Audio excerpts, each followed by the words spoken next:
start here.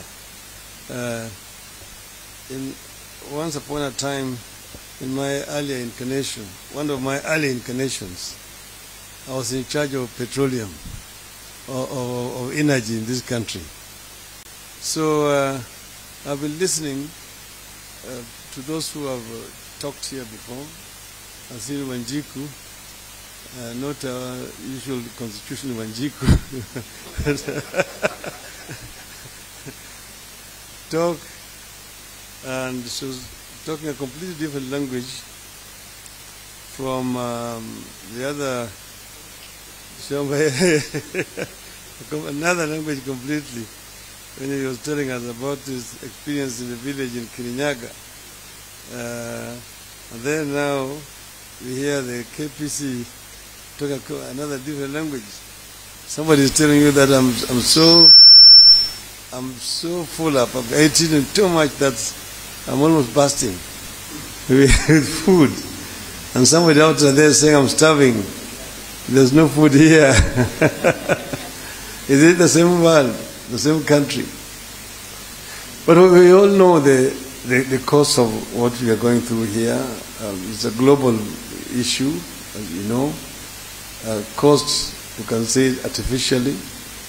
In my view, because of a war that did not have to happen. I don't know whether some wars have to happen, but because of that. The other thing is our preparedness as a country to deal with the situations like this. Because you must know that this kind of situation will always be happening even in the future. So a country must all the time be prepared for any kind of emergencies. When I was a Prime Minister, I constituted a task force on the petroleum industry. And the guy who was chairing it is last year, Mr. Elisha Kasuku. That Mr. Kasuku. And they dealt with a number of issues. One is ullage allocation and operational issues. The other one was taxes. The other one was petroleum products pricing control. Another one was storage and strategic reserve. Another one was quality control. And the sixth one was licensing of marketers and operators. So this is, they dealt in detail about these issues about the importation, storage, and distribution of petroleum products in the country, so that the customer or the consumer does not have to suffer unnecessarily because of issues that have been artificially caused here. The issue of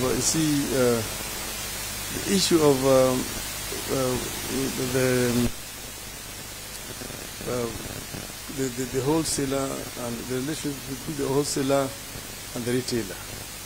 Here you've got the big marketers who have got a bit of cushion because they've got the financial muscle, you know, to be able to pay or to borrow from the banks and bring in large stocks which they can, if the small scale dealer like the one in Kirinyaga cannot get, they then give their own outlets. So you now have these issues of monopoly, that you are the wholesaler, they also are the retailer at the same time. You know, competing with a small retailer out there in Kirinyaga. Now you ask yourself, je, hiyo ni ungwana? Hii ni ungwana kweli? So it is an issue that really needs to be dealt with properly, and because the government, of course, has also the strategic, the reserve to come in at times like this. But the government also does not have any other source. government has to collect taxes from the people. And if the prices are much higher than the taxes the government is collecting, where does the government get that additional fund to pay?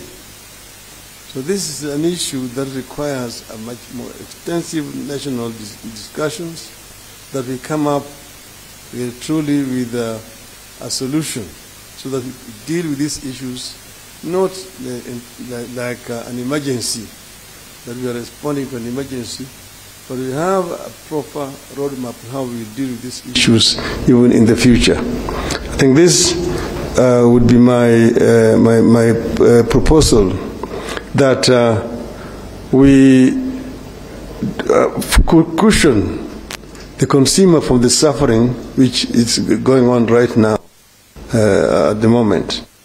In future, I've also talked to our friend from the Kenya Pipeline Corporation. This country needs to address the issues of strategic reserves properly. And that we need to have strategic reserves at the port but inland. Because as you know, an enemy can just come and go down to Mombasa and bomb your reserve there at the port. The country will be completely paralyzed. Then they will just march into you the way Russia has marched into Ukraine. There's nothing you can do because you have no fuel. All your tanks cannot move.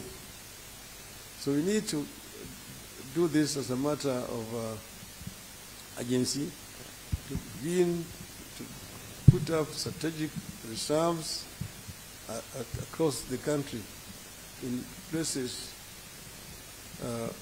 where they are not vulnerable, so that we are not taken by surprise in future.